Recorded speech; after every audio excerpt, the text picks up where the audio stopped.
Le désert de Mad Max, Fury Road, ne ressemble pas à un simple décor de fin du monde, il ressemble à une punition. Un espace sans pitié, brûlé par le soleil, vidé de sa douceur, où chaque souffle semble coûter quelque chose. Ici, la terre n'est plus une maison, c'est une gueule ouverte. Et ceux qui vivent encore dedans ne vivent pas vraiment, ils tiennent. Dès les premières secondes, le film impose une règle brutale. Dans cet univers, personne n'est sauvé parce qu'il le mérite. On survit parce qu'on court plus vite que la mort, parce qu'on frappe avant d'être frappé, parce qu'on accepte de devenir presque animal. Max Rokatansky apparaît seul, sale, épuisé, hanté par des voix et des visions. Il mange, il observe, il écoute le désert. Puis il comprend trop tard que le danger n'est pas devant lui seulement. Il est partout. Max n'est pas présenté comme un héros qui arrive pour réparer le monde. Il est présenté comme un homme déjà cassé. Son passé le poursuit sous forme d'images violentes, de visages qu'il n'a pas pu sauver, de cris qui reviennent au mauvais moment. Il n'a plus de mission noble, plus de communauté, plus de langage très riche. Il a des réflexes, c'est presque tout ce qui lui reste. Et c'est exactement ce qui rend son entrée si puissante. Dans beaucoup de récits post-apocalyptiques, le héros explique le monde au spectateur. Ici, Max n'explique rien. Il fuit, il se bat, il est capturé. Le film nous jette directement dans une réalité où la civilisation n'a pas seulement disparu. Elle a été remplacée par une religion de la violence, du moteur, du sang et de la domination. Quand les Warboys surgissent et l'attrapent, Max devient immédiatement une ressource. Pas un prisonnier politique, pas un adversaire à respecter. Une chose utile, un corps, un réservoir de sang. Cette idée résume déjà toute la cruauté de ce monde. Les humains ne valent plus pour leur âme, leur mémoire ou leur liberté, mais pour ce qu'on peut leur prendre. La mise en scène de George Miller fonctionne comme une machine lancée sans avertissement. Le spectateur n'a pas le temps de demander où il est, qui contrôle quoi, ou combien d'années se sont écoulées depuis l'effondrement. Il doit comprendre en mouvement. Les crânes peints, les moteurs hurlants, les corps marqués, les prières mécaniques, les gestes de guerre. Tout raconte avant même que les personnages parlent. Et au centre de cette première vision, il y a la citadelle. La citadelle n'est pas seulement un lieu fortifié dans le désert, c'est un système entier. Une montagne de pouvoir au-dessus d'une population assoiffée. En bas, des hommes, des femmes, des enfants attendent une goutte d'eau comme une bénédiction. En haut, Immortan Joe contrôle cette eau, contrôle les guerriers, contrôle les corps, contrôle les naissances, contrôle le mythe. Il ne règne pas seulement par la force. Il règne parce qu'il a convaincu les autres que sa force est sacrée. Son apparence dit tout. Masque terrifiant, armure transparente, cheveux blancs, corps malade caché derrière une image divine. Immortan Joe se montre comme un dieu de survie, mais il est lui-même une ruine. Il promet à ses Warboys une entrée glorieuse au Valhalla, il transforme leur mort en rêve, leur maladie en fanatisme, leur obéissance en honneur. Dans un monde normal, ce serait une secte. Dans Fury Road, c'est un État. Les Warboys sont peut-être l'une des idées les plus glaçantes du film. Ils sont jeunes, malades, presque déjà condamnés, et pourtant ils se croient immortels s'ils meurent pour Joe.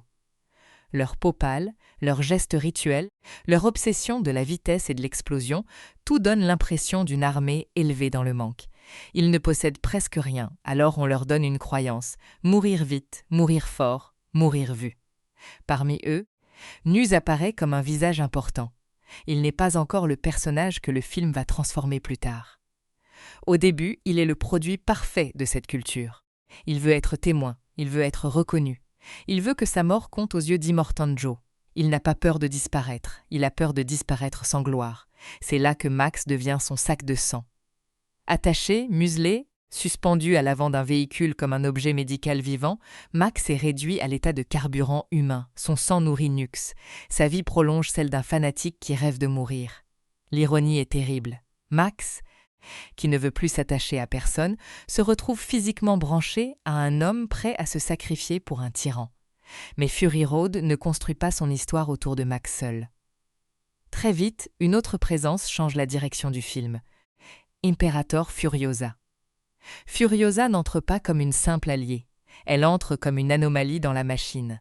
Elle est respectée par les Warboys, elle commande un convoi, elle connaît les routes, elle a la confiance d'Immortan Joe. Sa position est rare, presque impossible, dans un monde qui écrase les femmes et transforme les corps en propriété. Dès qu'elle apparaît, on sent qu'elle appartient au système tout en portant quelque chose que le système n'a pas réussi à tuer. Son véhicule, le Warrig, devient immédiatement plus qu'un camion. C'est un monstre d'acier, une forteresse roulante, une promesse de violence. Officiellement, Furiosa part pour une mission d'approvisionnement. Essence, munitions, alliance avec d'autres puissances du désert. Tout semble réglé. Les portes s'ouvrent, le convoi s'élance, les moteurs parlent à la place des discours. Mais dans ce film, une légère déviation peut devenir une révolution. Quand Furiosa quitte la route prévue, l'équilibre entier de la citadelle se fissure.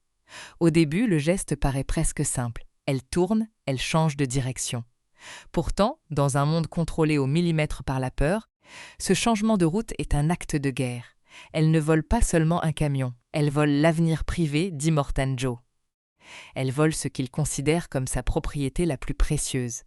Ses épouses, les jeunes femmes qu'il garde enfermées pour fabriquer une lignée saine. C'est ici que Mad Max, Fury Road, révèle son vrai moteur émotionnel. Le film n'est pas seulement une poursuite spectaculaire. C'est une fuite hors d'un monde où les corps ont été classés, utilisés, possédés. Les épouses ne sont pas des trophées silencieux. Elles sont au cœur du soulèvement. Leur message, écrit comme une accusation contre tout le système, frappe avec une simplicité brutale. Elles ne sont pas des choses. Cette phrase pourrait sembler évidente dans un monde normal. Dans celui d'Immortan Joe, elle devient une déclaration révolutionnaire. Joe comprend la trahison et sa réaction est immédiate. Il ne voit pas seulement une perte stratégique, il voit une insulte divine. Son pouvoir dépend du spectacle, il doit être intouchable, obéi, adoré. Si Furiosa peut le tromper, si ses épouses peuvent s'échapper, alors tout son mythe peut se briser. Il fait sonner l'alarme, il mobilise ses Warboys, il appelle ses alliés. La chasse commence. À partir de là, le film se transforme en ligne de tension pure. La citadelle, qui semblait fixe, vomit ses machines sur le désert. Les véhicules descendent comme une meute. Les moteurs ne servent pas seulement au déplacement. Ils deviennent une langue, une menace, une prière de guerre. Même la musique existe dans l'univers du film, avec ce guitariste suspendu devant un mur d'ampli, lançant des rifles de feu au milieu de la poursuite. C'est absurde, oui. Mais dans ce monde, l'absurde est devenu rituel. Ce choix donne au film une identité rare. La violence n'est pas filmée comme un simple chaos. Elle est organisée comme une cérémonie folle. Chaque véhicule a une fonction. Chaque silhouette raconte une tribu. Chaque arme semble sortie d'une culture qui a reconstruit la religion avec des déchets, de l'essence et du métal. Pendant ce temps, Max n'est toujours pas libre. Il est attaché à l'avant du véhicule de Nux, utilisé comme réserve de sang pendant que le jeune Warboy cherche l'occasion de mourir glorieusement. Le héros supposé du film ne conduit pas la poursuite. Il ne contrôle rien. Il est littéralement attaché à la folie des autres. C'est une décision narrative très forte. George Miller ne traite pas Max comme un sauveur immédiat. Il le rabaisse, le réduit, le rend presque muet, pour que le spectateur sente l'état de ce monde avant de voir une possible résistance. Max ne domine pas le désert le mâche. La première grande tempête arrive comme si la nature elle-même voulait participer au massacre. Le ciel se ferme, le sable monte, les éclairs frappent et les véhicules entrent dans une vision presque mythologique. On ne sait plus si l'on regarde une poursuite ou une descente aux enfers. Les Warboys crient, les moteurs hurlent, les corps volent, les machines explosent dans une lumière orange et noire. Pour Nux, c'est l'occasion rêvée. Il veut mourir sous le regard de son Dieu. Il veut que son sacrifice soit vu. Mais son moment lui échappe. Dans Fury Road, même la mort héroïque promise par la propagande peut être ratée. Nux survit, non pas par courage, mais par accident, et cette humiliation deviendra plus importante qu'elle n'en a l'air. Max, lui, profite du chaos. La tempête détruit l'ordre de la poursuite, elle sépare, écrase, désoriente. Dans ce monde, la liberté ne se gagne pas toujours par un grand discours. Parfois, elle commence quand une explosion coupe une chaîne au bon moment. Max se réveille ensuite dans le silence relatif du désert, encore attaché à Nux, encore prisonnier, mais vivant. Et là, le film ralentit juste assez pour faire monter une autre tension. Au loin, Max voit Furiosa et les épouses près du Warrig. Après l'enfer mécanique de la poursuite, cette image semble presque irréelle. Des silhouettes dans la lumière, de l'eau, des corps qui respirent enfin quelques secondes hors de leur prison. Mais le film refuse toute douceur facile. Pour Max, ces femmes ne sont pas encore des personnes à sauver. Elles sont des inconnus, peut-être des menaces, peut-être une chance de survivre. Son premier réflexe n'est pas la compassion, c'est l'instinct. Il s'avance, arme en main, chaîne encore pendante, visage couvert de métal et de poussière. Furiosa le voit immédiatement comme un danger. Elle comprend ce type d'homme, ce type de regard, ce type de mouvement. Elle n'a pas fui Immortan Joe pour se rendre au premier survivant armé croisé dans le sable. La confrontation entre Max et Furiosa n'a rien d'une rencontre romantique ou héroïque. C'est un choc entre deux êtres qui ont appris à ne pas faire confiance. Elle a une mission.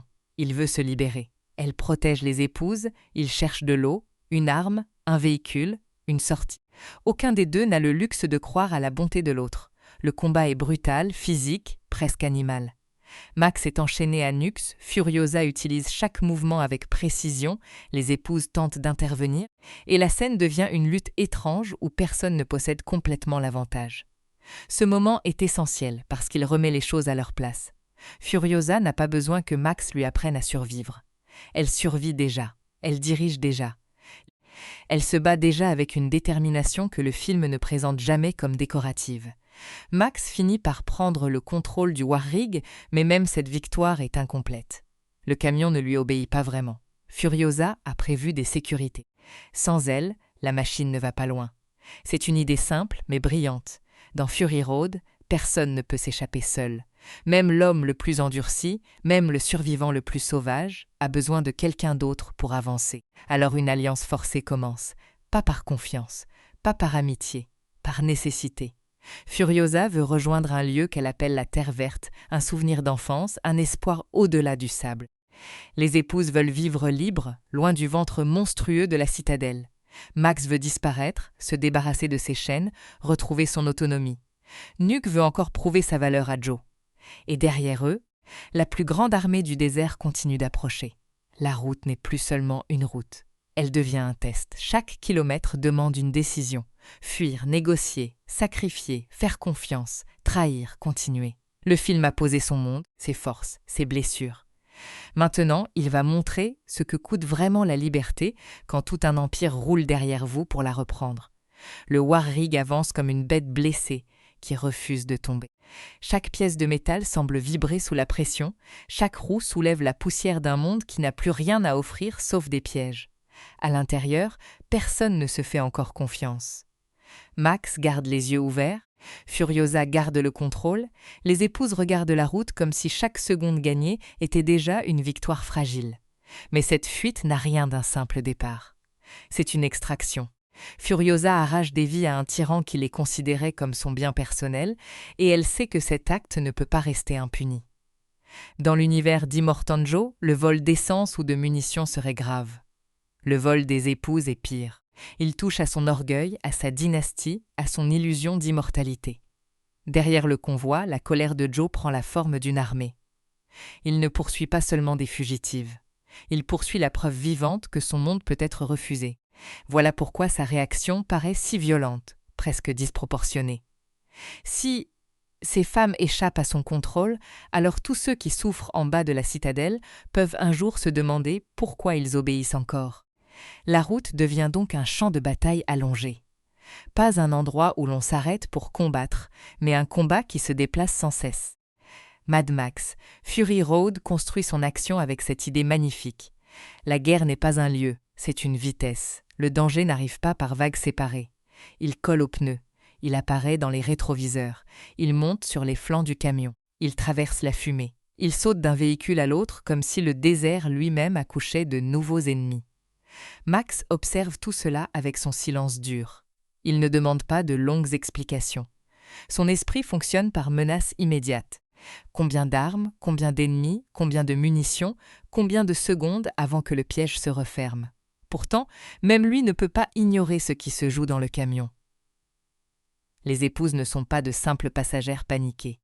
Elles discutent, résistent, prennent position. Elles ont peur, bien sûr, mais leur peur n'annule pas leur volonté.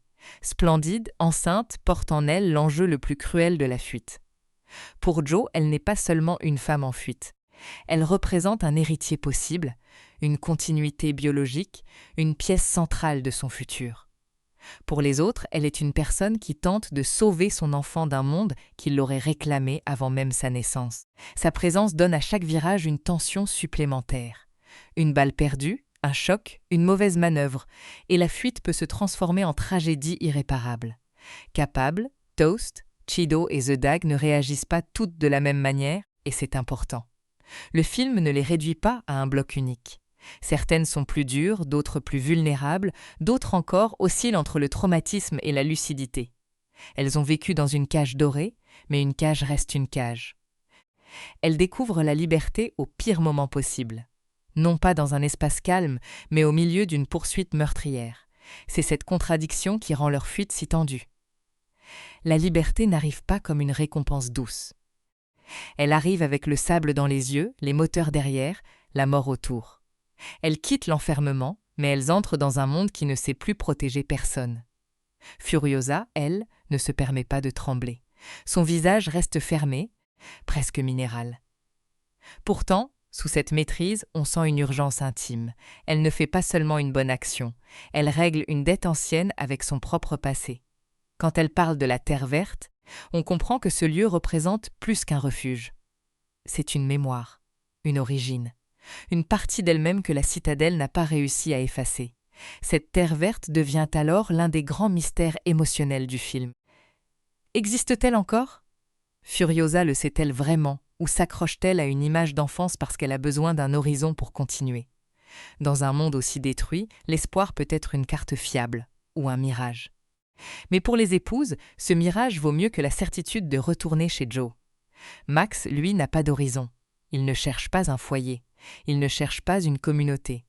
Il cherche seulement une sortie. C'est là que le contraste entre lui et Furiosa devient puissant, sans avoir besoin d'être expliqué lourdement. Furiosa avance vers quelque chose. Max fuit tout. Elle porte un projet. Lui porte des fantômes. Ces fantômes reviennent par éclairs. Un visage d'enfant, un appel à l'aide, une image de perte. Le film ne s'arrête pas pour raconter tout son passé, parce que ce passé est déjà dans son corps. Max n'est pas traumatisé de manière élégante ou poétique. Il est attaqué de l'intérieur. Ses visions surgissent comme des erreurs dans la réalité, et parfois elles le mettent en danger au moment exact où il doit rester concentré. Cela change la manière dont on le regarde. Max est extrêmement compétent, mais il n'est pas stable. Il peut survivre à une armée, mais pas toujours à sa propre mémoire. Dans Fury Road, la folie n'est pas un décor post-apocalyptique. C'est une conséquence logique d'un monde où la perte a dépassé les limites humaines. La poursuite atteint bientôt une zone où Furiosa a prévu un passage. Elle ne roule pas au hasard. Elle a négocié, anticipé, organisé.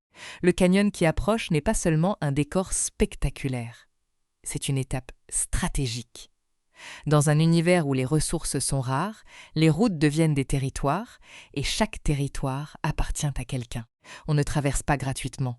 On paie, on promet, on trompe ou on meurt. Furiosa a prévu d'échanger du carburant contre un passage sécurisé. Sur le papier, c'est un plan. Dans Fury Road, un plan est toujours une chose fragile que la violence peut déchirer en quelques secondes. Parce que derrière elle, Immortan Joe arrive trop vite. Parce que le War Rig transporte plus qu'une cargaison. Parce que la valeur des épouses change toute négociation en menace. Les motards du canyon apparaissent alors comme une autre forme de civilisation brisée. Ils ne ressemblent pas aux War Boys, mais ils sont nés du même monde. Eux aussi vivent par la route, par l'embuscade, par la maîtrise d'un espace hostile. Leur pouvoir vient du terrain. Ils savent où frapper, où bloquer, où faire tomber les pierres. Le désert ne pardonne pas aux naïfs, et Furiosa n'est pas naïve. Mais même elle ne peut pas contrôler toutes les variables. Le film montre ici quelque chose de fondamental. Dans cet univers, chaque groupe a transformé le manque en identité. La citadelle contrôle l'eau et les corps. Gastown contrôle le carburant. Le Bullet Farm contrôle les munitions. Les motards contrôlent un passage. Personne ne reconstruit vraiment le monde. Chacun garde un morceau de survie et le vend au prix du sang. C'est aussi pour cela que la fuite de Furiosa est si dangereuse. Elle traverse des économies de guerre, des clans, des pactes, des frontières invisibles. Elle ne s'échappe pas d'une prison vers le vide. Elle traverse un réseau de pouvoirs tous plus instables les uns que les autres. Pendant que le War Rig approche du canyon, Nux reste une présence imprévisible. Il n'est plus seulement le poursuivant fanatique du départ. Il est tombé dans l'espace intime des fugitifs. Il a échoué devant son Dieu. Il a survécu quand il voulait mourir. Et cet échec commence à fissurer quelque chose dans son esprit. Au début, Nux ne comprend pas encore la liberté des épouses. Il comprend la honte. Il comprend la nécessité de retourner vers Joe avec un exploit. Il veut réparer son humiliation par un geste spectaculaire. C'est presque tragique, car son désir de reconnaissance est profondément humain, mais il a été tordu par un système monstrueux. Nuke ne veut pas seulement tuer. Il veut être vu. Il veut qu'on lui dise qu'il a compté. Cette nuance empêche le personnage d'être un simple fou furieux. Nicholas Hoult lui donne une énergie à la fois dangereuse et enfantine, comme si Nux était un soldat élevé dans un mensonge si total qu'il ne possède pas encore les mots pour en sortir. Il peut être ridicule, effrayant, touchant, parfois dans la même scène. Et dans un film lancé à cette vitesse, c'est une vraie réussite. Un personnage secondaire trouve une trajectoire émotionnelle au milieu du métal et des explosions. Mais pour l'instant, personne ne lui fait confiance. Et ils ont raison. La route du canyon devient une succession de calculs impossibles. Furiosa doit garder assez d'avance sur Joe, négocier avec des alliés incertains, protéger les épouses, préserver le camion, surveiller Max, et éviter que Nux ne devienne une menace de l'intérieur. C'est trop pour une seule personne. Pourtant, elle continue. Sa force n'est pas celle d'une héroïne invincible. C'est une force d'endurance. Elle encaisse chaque complication et avance quand même. Max, peu à peu, comprend que Furiosa n'est pas une simple voleuse. Elle a une discipline, un objectif, une connaissance du terrain. Il ne lui donne pas encore sa confiance, mais il ajuste son regard. Chez lui, ce changement ne passe pas par des phrases chaleureuses. Il passe par des décisions pratiques. Il arrête de voir le groupe uniquement comme un obstacle à sa fuite personnelle. Il commence à voir leur survie comme liée à la sienne. C'est subtil mais essentiel. Max ne redevient pas humain d'un coup. Il ne se transforme pas en protecteur noble après une seule conversation. Fury Road respecte la lenteur du traumatisme. Pour quelqu'un comme lui, faire confiance n'est pas une émotion rapide. C'est un risque. Et chaque risque doit d'abord prouver qu'il ne va pas le tuer. Le canyon, lui, se referme comme une mâchoire. Les hauteurs donnent l'avantage aux motards. La poussière cache les mouvements. Les explosions peuvent venir de partout. Le Warrig, malgré sa puissance, devient vulnérable dans cet espace étroit. Une machine énorme et terrifiante sur terrain ouvert. Dans un passage resserré, elle peut devenir une cible. Immortan Joe approche, accompagné de ses fils et de ses alliés. Sa poursuite prend une dimension presque féodale. Un seigneur malade lancé avec sa cour de guerre pour récupérer ce qu'il estime lui appartenir. Il ne vient pas seul parce que son pouvoir dépend du spectacle collectif. Il faut que tous voient sa colère. Il faut que tous participent à la punition. Il faut que la fuite soit transformée en exemple. Mais c'est là que le film devient encore plus cruel avec lui. Plus il déploie sa puissance, plus il révèle sa peur. Un pouvoir vraiment tranquille n'aurait pas besoin d'autant de bruit. Immortan Joe hurle parce qu'il sait qu'une brèche vient d'apparaître. Et dans cette brèche, Furiosa fonce. La négociation initiale ne peut plus tenir comme prévu. Le chaos impose ses propres règles. Les motards attaquent, les pierres tombent, les véhicules se rapprochent et le Warrig doit traverser un piège vivant. Max, Furiosa et les épouses sont forcés de coopérer davantage, non par confiance morale, mais parce que la mécanique de la survie les y oblige. Une arme à charger, une roue à défendre, une porte à fermer, un corps à protéger. L'alliance se construit par geste avant de se construire par parole. C'est l'une des grandes intelligences de Fury Road. Le film ne demande pas aux spectateurs de croire à une amitié instantanée. Il montre des inconnus qui deviennent nécessaires les uns aux autres. Dans un monde où tout a été réduit à la possession, la coopération devient déjà une forme de résistance. Mais la route réclame un prix. Chaque obstacle rapproche les fugitifs d'une perte possible. Chaque erreur peut tuer quelqu'un. Et derrière eux, Joe ne ralentit pas. Pour lui, cette poursuite n'est pas seulement une opération de récupération. C'est une croisade personnelle. Il veut reprendre les femmes, l'enfant à naître, le contrôle du récit. Il veut effacer l'idée même que la fuite était possible. Le Warrig continue pourtant d'avancer. Sa carcasse encaisse les coups, ses pneus mordent le sol, son moteur pousse comme un cœur monstrueux. À l'intérieur, les fugitifs ne forment pas encore une famille, ni même une équipe solide. Ils sont un assemblage instable de douleurs, de peurs, de besoins et de secrets. Mais dans le désert de Fury Road, c'est peut-être ainsi que commence toute révolte. Pas avec une armée parfaite, pas avec un plan pur, pas avec des héros sans faille. Avec un camion lancé trop vite, quelques survivants qui refusent de retourner en cage, et une route qui devient plus dangereuse à chaque kilomètre. Le canyon avale le War Rig comme une gorge prête à se refermer. Dans cet espace, la vitesse ne suffit plus. Le camion est massif, puissant, presque indestructible en terrain ouvert, mais ici, entre les parois et les pièges, sa taille devient aussi une faiblesse. Le moindre ralentissement peut condamner tout le monde. Le moindre mauvais virage peut offrir les fugitifs à Immortan Joe. Furiosa connaît ce passage. Elle ne l'a pas choisi par hasard. Elle sait que la route directe vers l'espoir exige de traverser des territoires contrôlés par d'autres survivants. Dans Fury Road, personne ne possède vraiment la liberté de circuler.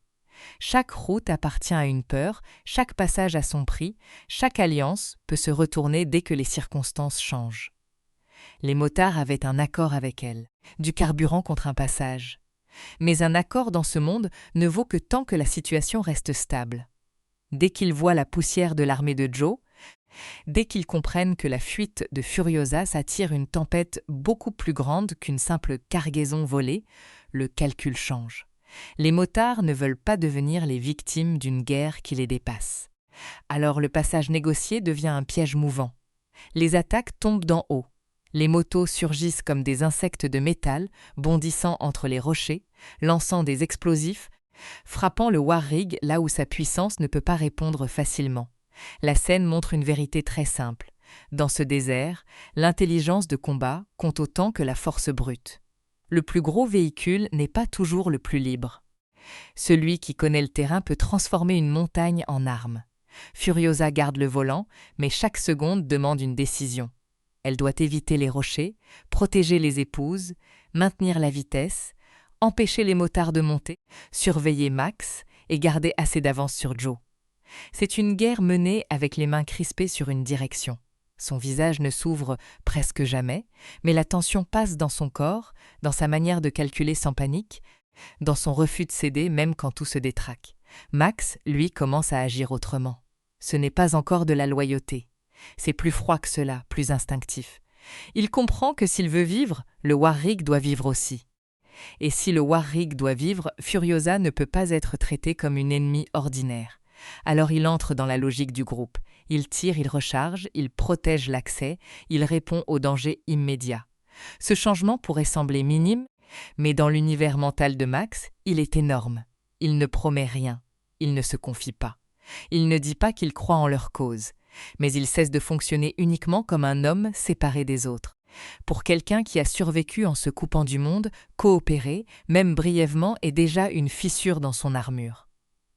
Les épouses aussi participent à la survie, chacune à sa manière. Elles ne deviennent pas soudain des combattantes expertes, et le film ne triche pas là-dessus. Elles ne possèdent pas l'expérience de Furiosa ni les réflexes de Max. Mais elles refusent d'être seulement transportées. Elles aident, elles alertent, elles se protègent entre elles, elles tentent de préserver le fragile espace de liberté qu'elles viennent à peine de gagner. C'est là que Fury Road trouve une force rare, il transforme l'action en langage moral. Chaque geste pendant la poursuite révèle une position. Immortan Joe veut reprendre possession. Furiosa veut libérer. Max veut survivre mais commence à reconnaître la valeur de cette libération. Les épouses veulent exister par elles-mêmes. Nug veut encore mourir pour être vue. Et tous ces désirs contradictoires roulent dans le même nuage de poussière. Nu reste une menace dans cette partie du trajet. Il n'a pas abandonné son rêve de gloire. Son échec précédent l'a humilié, et l'humiliation, chez un warboy, n'est pas seulement personnelle, elle devient spirituelle. S'il n'est pas capable de mourir héroïquement, alors à quoi sert sa vie? Toute son identité a été construite sur cette question empoisonnée. Il tente encore de revenir vers le modèle qu'on lui a imposé. Il veut accomplir un geste qui le rendra digne du regard de Joe. Mais quelque chose commence à ne plus fonctionner. La mécanique de sa foi se grippe. D'abord parce qu'il échoue. Ensuite parce qu'il se retrouve au contact de ceux qu'on lui a appris à considérer comme des objets ou des ennemis. Enfin parce que la chaleur humaine qu'il reçoit, même minuscule, ne ressemble à rien de ce que la citadelle lui a donné. Capable joue ici un rôle discret mais décisif. Elle ne le sauve pas par naïveté, elle le regarde autrement. Elle voit derrière le fanatique un garçon malade, terrifié par l'idée de ne pas compter. Dans un film aussi violent, cette attention est presque un choc. La douceur devient une arme contre l'endoctrinement, non pas parce qu'elle efface tout d'un coup, mais parce qu'elle introduit une question que Nux n'avait peut-être jamais entendue. Et si ta vie valait quelque chose même sans mourir pour Joe? Ce n'est pas formulé ainsi, bien sûr. Fury Road n'a pas besoin de grands discours. Le film préfère les gestes, les regards, les silences. Mais ce déplacement est là. Nuke commence à recevoir une forme de reconnaissance qui n'exige pas son sacrifice. Pour un warboy, c'est une révolution intérieure. Pendant ce temps, Immortan Joe continue d'approcher. Sa présence derrière le Warrig agit comme une pression constante. Il n'est pas seulement un poursuivant, il est le passé qui refuse de lâcher sa proie. Tout ce que Furiosa tente de fuir est concentré dans sa silhouette. Son masque, ses yeux, son obsession, sa manière d'appeler les épouses comme si leur volonté n'existait pas, il incarne la propriété absolue. Et c'est justement cette obsession qui le rend vulnérable. Joe ne poursuit pas avec la patience d'un stratège distant. Il poursuit avec la rage d'un homme qui se sent volé dans son droit divin. Sa colère le pousse à prendre des risques, à s'approcher, à vouloir voir, toucher, récupérer. Dans un monde où il a tout contrôlé depuis les hauteurs de la citadelle, il doit maintenant descendre dans la poussière. Il doit se salir dans la poursuite de ce qu'il prétend posséder. Le canyon devient alors une scène de collision entre trois forces, les fugitifs qui cherchent une sortie, les motards qui défendent leur territoire, et Joe qui écrase tout sur son passage pour reprendre son bien. Chaque groupe a ses propres raisons, mais la route ne laisse pas de place à toutes ces volontés. Quelqu'un devra payer. Les explosions ouvrent et ferment l'espace. Des motos disparaissent dans le feu. Des véhicules se renversent. Le Warrig encaisse encore, mais chaque impact le rapproche de la panne, de l'arrêt, de la capture.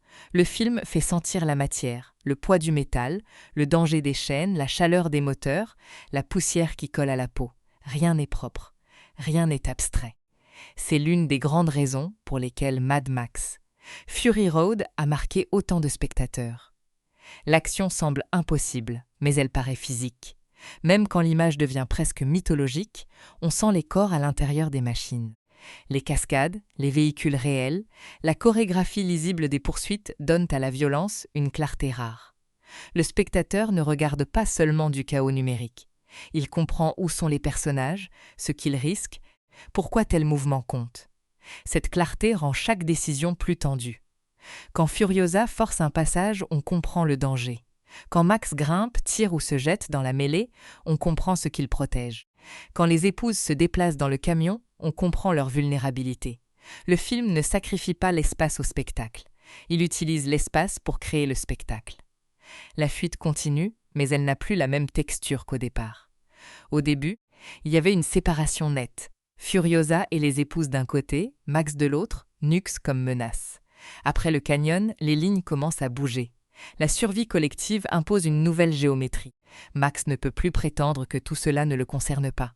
Furiosa ne peut plus nier que Max peut être utile. Les épouses voient que leur liberté dépend aussi de gens qu'elles ne connaissent pas. Nuke commence à perdre le langage de sa propre croyance, mais l'armée de Joe n'a pas disparu. Elle change de forme, s'adapte, revient. Dans ce film, le danger ne s'éteint jamais complètement. Même après un passage réussi, il reste la panne possible, le manque de carburant, les blessures, la fatigue, l'horizon incertain. Et surtout, il reste cette question. La Terre verte existe-t-elle encore? Furiosa ne peut pas répondre avec certitude.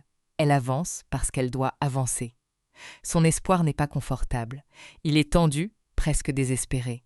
Elle ne vend pas aux épouses un paradis garanti. Elle leur donne une direction. Dans un monde où Joe possédait leur présent et leur futur, une direction suffit déjà à respirer. Pour Max, cette idée est plus difficile. Une direction implique un choix. Un choix implique une responsabilité. Et la responsabilité réveille les morts qu'il porte en lui. Ces visions ne sont pas de simples hallucinations décoratives. Elles rappellent que chaque fois qu'il a essayé de protéger, quelqu'un a été perdu. Alors pourquoi recommencer? Pourquoi se lier à un groupe qui peut mourir sous ses yeux? Pourquoi accepter une mission qui risque de rajouter des fantômes aux fantômes? Fury Road ne répond pas immédiatement. Le film laisse Max lutter contre cette possibilité. Il le garde dur, méfiant, parfois presque brutal. Mais il place devant lui des êtres vivants qui ne sont pas encore des souvenirs. Furiosa respire. Les épouses respirent. Nu respire. Tant qu'il respire, Max peut encore choisir autre chose que le regret. Cette tension intérieure donne au film une profondeur sous la surface de l'action. La poursuite extérieure est spectaculaire, mais la poursuite intérieure est tout aussi importante. Max est poursuivi par le passé.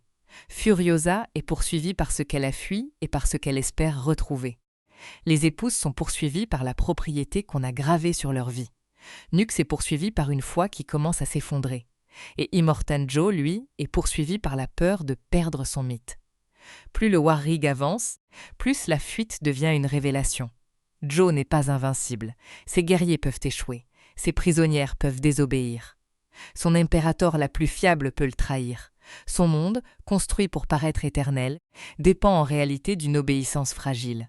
Furiosa n'a pas encore gagné, mais elle a déjà prouvé quelque chose d'irréversible. Le pouvoir peut être trompé. C'est pour cela que la route reste si chargée. Chaque kilomètre éloigne les fugitifs de la citadelle, mais chaque kilomètre rend aussi le retour de Joe plus violent s'il les rattrape. La liberté, ici, n'est pas un état. C'est une distance à maintenir. Une distance entre le corps et la cage, entre la volonté et la main qui veut la saisir, entre le futur possible et le passé qui fonce derrière en hurlant.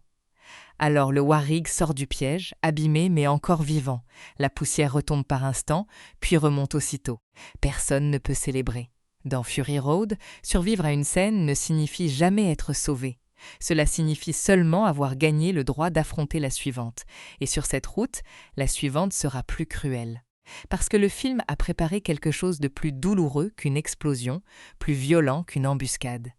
Il a placé au cœur de la fuite une vie fragile, une femme enceinte, un espoir d'enfant et un tyran prêt à tout pour reprendre ce qu'il appelle sa propriété.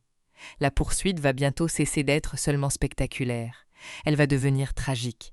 La route continue, mais quelque chose a changé. Après le canyon, les fugitifs ne roulent plus seulement contre des poursuivants. Ils roulent contre l'épuisement, contre la mécanique qui peut lâcher, contre les blessures invisibles, contre l'idée terrible que même les plans les plus courageux peuvent se briser en une seconde. Furiosa garde le War Rig en mouvement, parce que s'arrêter ce serait offrir à Joe ce qu'il veut. Mais chaque kilomètre coûte plus cher. Le camion porte les traces du combat. Les épouses portent la peur dans leurs regards. Max, lui, reste tendu, comme s'il attendait la prochaine catastrophe avant même qu'elle se montre. Il sait comment fonctionne ce genre de monde. Le danger ne disparaît pas après une victoire. Il attend simplement un angle plus cruel. Immortan Joe n'abandonne pas. Sa poursuite devient presque personnelle au-delà de toute logique militaire. Il ne cherche plus seulement à récupérer une fuite stratégique. Il veut reprendre son image de maître absolu. Il veut que le désert voie que personne ne peut lui voler ce qu'il a décidé de posséder. Et plus les fugitifs avancent, plus cette obsession devient dangereuse. Dans le War Rig, Splendide reste l'un des cœurs émotionnels du groupe. Sa grossesse rend chaque manœuvre plus fragile, chaque secousse plus inquiétante. Elle n'est pas seulement une personne en fuite. Elle porte une vie que Joe considère comme un héritage, mais que les épouses considèrent comme un être à protéger de son empire. Cette différence de regard résume toute la guerre morale du film. Pour Joe, l'enfant à naître appartient déjà à son système. Pour Splendide, cet enfant doit justement échapper à ce système. La tension monte lorsque la poursuite rapproche les véhicules. Joe arrive assez près pour voir, pour crier, pour tenter de reprendre mentalement le contrôle. Sa voix et son regard cherchent à pénétrer la fuite, comme si l'autorité pouvait encore franchir la distance. Il n'accepte pas que les épouses le refusent. Il ne comprend pas leur liberté comme une volonté. Il la comprend comme une maladie, une trahison, une erreur à corriger. C'est là que Splendide fait un geste d'une puissance immense. Elle se place en bouclier. Elle utilise son propre corps, et surtout sa grossesse, pour empêcher Joe de tirer sans risque. Ce moment est bouleversant parce qu'il retourne l'obsession de Joe contre lui. Il veut posséder cette vie à venir. Elle s'en sert pour protéger la fuite. Il voit un héritier. Elle impose une limite. Mais Fury Road est un film où les limites humaines se heurtent à la brutalité du monde. Le geste de Splendide est courageux, mais le chaos ne respecte pas le courage. Une manœuvre, une secousse, un instant de déséquilibre, et tout bascule. Elle tombe. Le film ne transforme pas sa chute en spectacle gratuit. La violence est soudaine, irréparable, presque incompréhensible dans sa vitesse. Une seconde, elle est là, vivante, au cœur de la fuite. La seconde suivante, le mouvement l'arrache au groupe. Et parce que tout se passe sur une route lancée à pleine vitesse, personne ne peut vraiment revenir. Personne ne peut arrêter le monde pour réparer ce qui vient de se produire. Cette perte frappe différemment chaque personnage. Les épouses perdent l'une des leurs, une sœur de captivité, une compagne de fuite. Furiosa perd une partie de sa promesse. Elle voulait les sauver toutes. Elle voulait transformer la trahison en délivrance. Et soudain, la route lui rappelle que sauver n'est jamais un verbe simple dans cet univers. Même quand on fait le bon choix, quelqu'un peut mourir. Max voit cette douleur avec une forme de reconnaissance silencieuse. Il connaît ce mécanisme. Il sait ce que signifie survivre quand quelqu'un d'autre tombe. Il sait comment une décision nécessaire peut devenir un fantôme. Et c'est précisément ce qui rend ce moment dangereux pour lui. La mort de Splendide n'est pas seulement une tragédie extérieure. Elle réactive le piège intérieur de Max. S'attacher, c'est risquer d'ajouter un visage à ceux qui le hantent déjà. Nuke, de son côté, assiste à un monde qui se fissure encore. Le récit glorieux de la citadelle ne lui a jamais appris à comprendre ce genre de perte. Chez Joe, les corps sont des instruments, les morts des sacrifices, les souffrances des preuves de foi. Mais ici, il voit une mort qui ne produit pas de gloire. Une mort qui laisse seulement du vide. Et ce vide ne ressemble pas au Valhalla qu'on lui a vendu. Immortan Joe réagit avec une horreur qui révèle tout son monstre intérieur. Il ne pleure pas Splendide comme une personne. Il s'inquiète de ce qu'elle portait. Il veut savoir si l'enfant a survécu. Sa douleur est celle du propriétaire, pas celle d'un homme qui aime. Et quand le film montre cette logique jusqu'au bout, il expose la vérité nue de son pouvoir. Joe ne crée pas la vie, il l'exploite. Il ne protège pas, il conserve ce qui lui sert. Il ne règne pas pour sauver les siens, mais pour prolonger sa domination malade. La scène autour de Splendide et de l'enfant est l'une des plus sombres du film. Non pas parce qu'elle insiste sur l'horreur graphique, mais parce qu'elle révèle une hiérarchie morale abjecte. Dans l'esprit de Joe, la femme est secondaire, l'enfant est un actif, la lignée est une propriété. La mort devient une inspection de perte. C'est exactement ce que Furiosa fuit. C'est exactement ce que les épouses refusent. Après cela, le Warrig ne transporte plus seulement des fugitifs, il transporte un deuil. Ce deuil rend la route plus lourde. L'énergie de libération du départ est toujours là, mais elle n'a plus l'innocence de l'espoir pur. Les survivantes doivent continuer avec l'absence de Splendide. Elles doivent accepter que la liberté ne ramènera pas celle qui vient de tomber. Et c'est une vérité difficile. Fuir l'oppression ne signifie pas effacer ce qu'elle a détruit. Parfois, la liberté commence déjà amputée. Shadow est particulièrement fragile après cette perte. Chez elle, le traumatisme prend une forme différente. Elle doute. Elle vacille.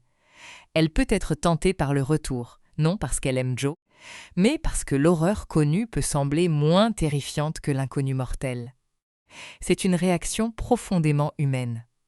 Quand le monde extérieur ressemble à une succession de catastrophes, la cage peut parfois apparaître, dans l'esprit brisé, comme une sécurité. Le film est intelligent parce qu'il ne méprise pas cette faiblesse. Il montre que sortir d'un système de domination ne se fait pas seulement en franchissant une porte.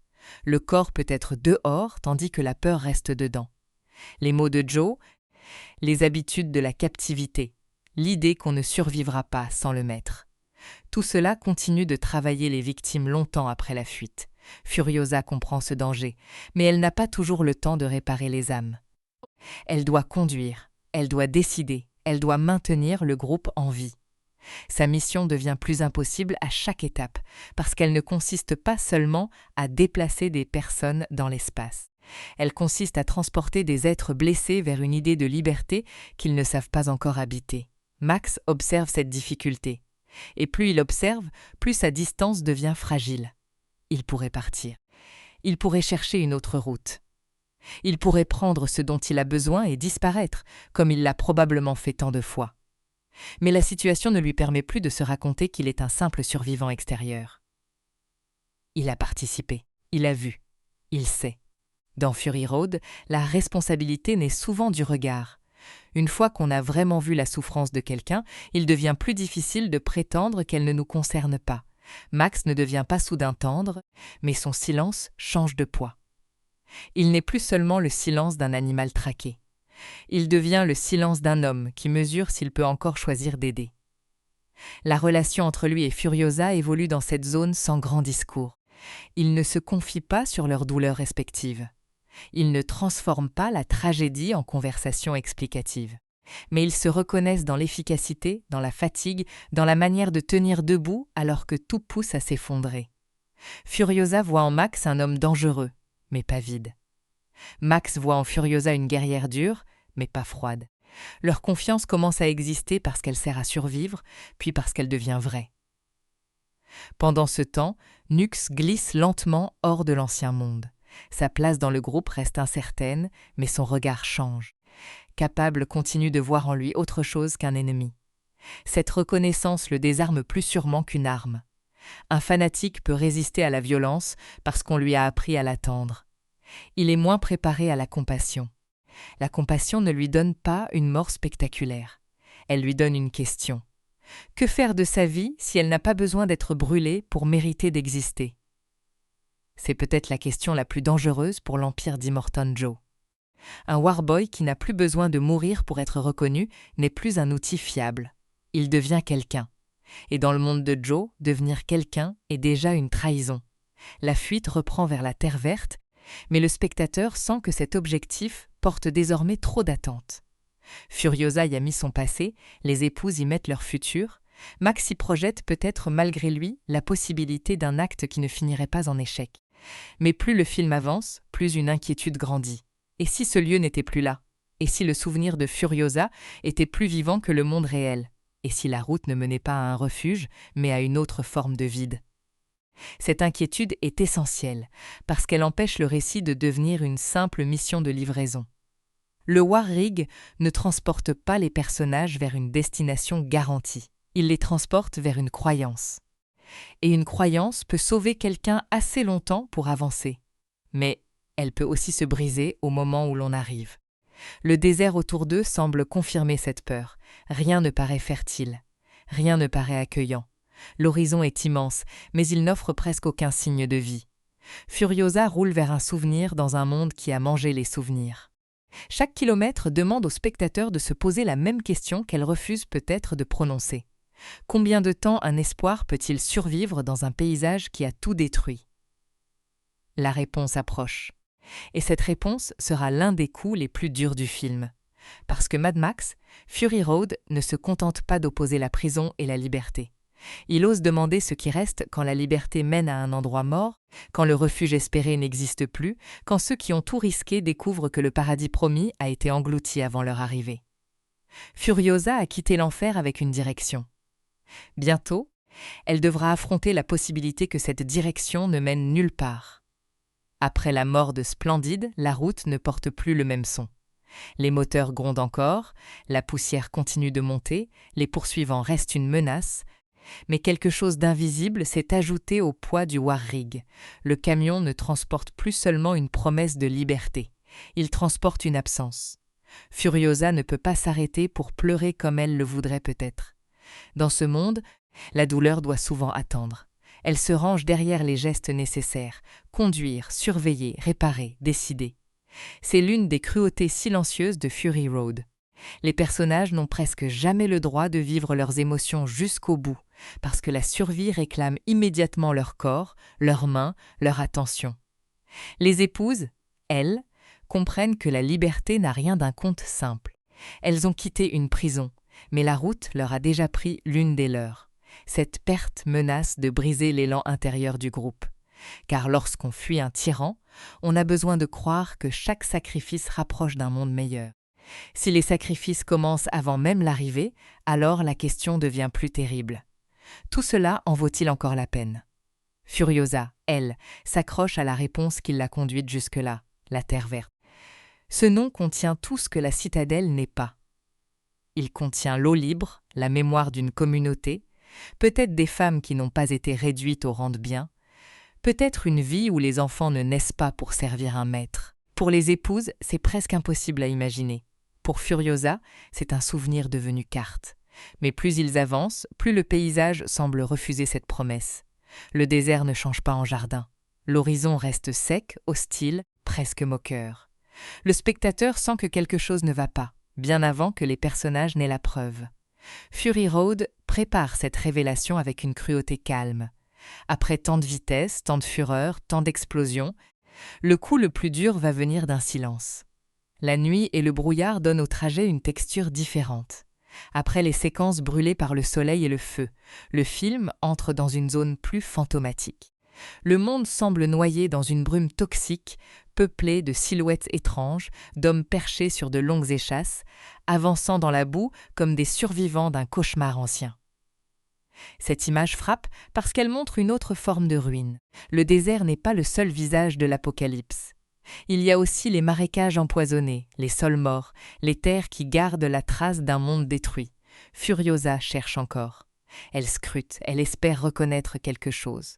Mais ce qu'elle retrouve n'est pas la terre verte de sa mémoire.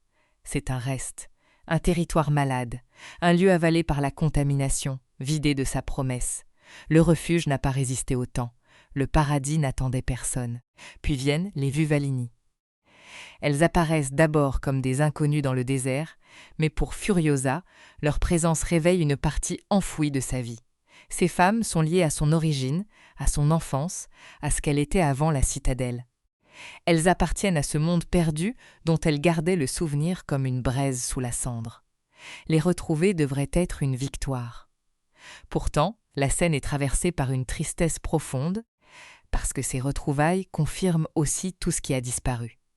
Les Vuvalini ne sont pas une grande armée cachée, prête à renverser Joe. Elles sont peu nombreuses, vieillies par le monde, survivantes d'un peuple qui a été presque effacé. Elles portent encore des graines, des récits, des gestes d'une ancienne culture, mais leur communauté n'est plus le refuge que Furiosa cherchait. Elles ne peuvent pas offrir aux épouses une terre abondante et protégée. Elles peuvent seulement offrir la vérité. La terre verte est devenue inhabitable. Cette révélation brise Furiosa de l'intérieur. Jusqu'ici, elle avait tenu grâce à une direction. Même dans les pires moments, même après la mort de Splendide, même avec Joe derrière elle, elle pouvait se dire que chaque horreur servait une arrivée. Mais quand l'arrivée se révèle morte, tout le trajet menace de perdre son sens. Ce n'est pas seulement un plan qui échoue, c'est une partie de son identité qui s'effondre. Furiosa ne fuyait pas seulement vers un lieu, elle fuyait vers la preuve que quelque chose d'avant pouvait encore survivre. Quand elle s'éloigne dans le désert et pousse ce cri de douleur, le film ralentit enfin pour laisser l'émotion sortir. Ce cri n'est pas une faiblesse, c'est le son d'une femme qui vient de porter trop longtemps une promesse impossible. Pendant tout le film, Furiosa a contenu sa peur, sa rage, son chagrin. Elle a parlé peu, agi vite, décidé sans trembler. Mais à cet instant, le corps dit ce que la mission ne pouvait plus cacher. Elle a tout risqué pour un lieu qui n'existe plus. Cette scène est l'un des grands moments de Charlize Theron dans le film. Sa performance ne repose pas sur de longs monologues. Elle repose sur une tension constante entre contrôle et fracture. Furiosa est dure parce qu'elle a dû l'être, pas parce qu'elle est vide. Et lorsque cette dureté cède, le spectateur comprend la quantité de douleur qu'elle retenait depuis le début. Max assiste à cette rupture sans savoir comment la réparer. Il connaît le vide après l'échec. Il connaît la sensation d'arriver trop tard. Il connaît les promesses mortes. Mais son premier réflexe reste encore celui de la distance. Il ne sait pas consoler, il sait survivre. Et dans ce moment, survivre semble vouloir dire repartir, continuer plus loin, traverser encore le désert en espérant trouver une autre chance. Les Vuvalini proposent justement une fuite vers l'immensité. Elles parlent d'un autre trajet, d'un désert de sel à traverser, d'une route longue, presque absurde, vers une possibilité inconnue. C'est un choix terrible. Continuer à fuir, sans certitude, en emportant les dernières graines d'un monde perdu, ou affronter l'idée que l'espoir était derrière eux depuis le début. Les épouses réagissent avec une fatigue mêlée de désespoir. Elles ont cru à la terre verte parce qu'il fallait bien croire à quelque chose. Maintenant, on leur demande de croire encore, mais sans image claire. La liberté devient presque abstraite. Fuir vers un horizon vide, est-ce encore une libération ou seulement une autre manière de mourir plus lentement? Shadow, encore marqué par la peur et la perte, révèle combien l'emprise de Joe reste forte. Le retour peut surgir comme une tentation dans les moments de terreur. Non pas parce que la cage est juste, mais parce que l'inconnu paraît sans fin. Ce détail est important. Le film comprend que l'oppression continue d'habiter ceux qui l'ont quitté.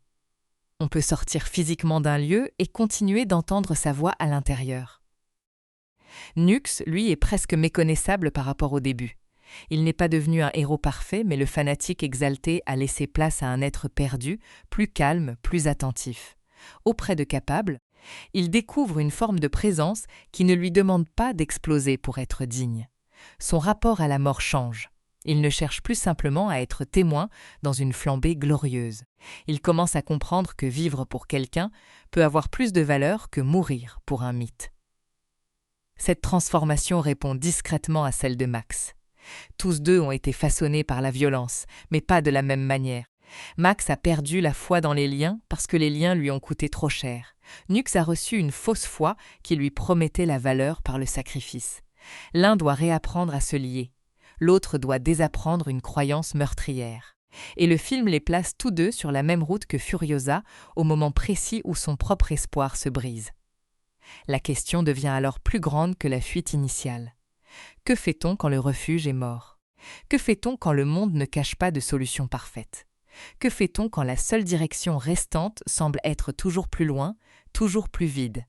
Fury Road pourrait choisir la résignation. Il pourrait dire que le monde est trop détruit, que les personnages ne peuvent qu'errer jusqu'à l'épuisement.